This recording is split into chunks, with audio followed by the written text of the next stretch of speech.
Get ready for the dictation. Dictation will start in 5 seconds. Start. If the members of that side of the house go to some other houses and hear lectures very seriously, they should come here and tell us that they are also going to increase the wages of the workers. When such measures are brought up, such occasions are good occasions for them to begin to cultivate this thing, because you have yet to learn the ABC of socialism first, and you cannot write a book or a poem or an article straight away, and we do not expect you to do it either. But if you are really sincere about that what you are talking, you should try to learn the ABC, that is to say, begin with giving the workers a fair deal, giving them a living wage, and dealing with the workers here in this will. You should make provisions for them.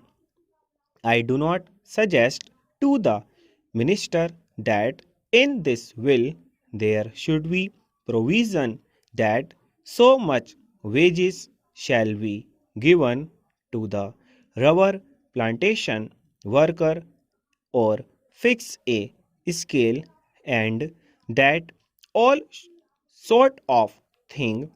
All that I have proposed in this amendment is that the board should be given that reorientation of outlook, should be given the direction that the wages have to be increased, and that they have to consciously work for it.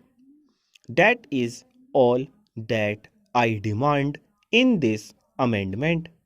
Sir, we do not like that our workers should be exploited by the pupil, and he will not deny, because it has been pointed out from that side of the house also that huge profits are being amassed.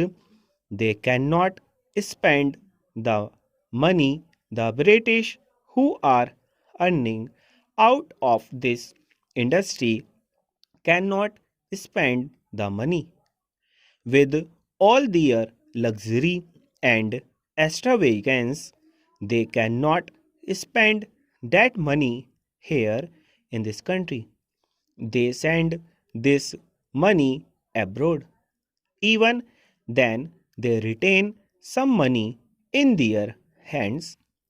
They would rather keep them in banks idle than give this money to the workers for bettering their lot, for improving their conditions, which determines in the final analysis whether the production of the country would go up or not. Now, sir, I read with great interest the select committee's report, especially the portion of the evidence appended to it, and I would like also, sir, to reread, if you have already read this interesting document. You see here Mr. T.T. Krishnamachari crossing swords with an important representative of the British interests, the British rubber in interests in this country. Now it is all a wordy battle. It is a sort of every interesting competition for being smart, one trying to overreach another in smartness. But at the same time, out of these discussions, it emerges that the British interests are totally unmindful of the interests of the workers, of the interests of the country as a whole. Although the British gentlemen who came here to give evidence spoke of national interests and all that, here you will find many times stop.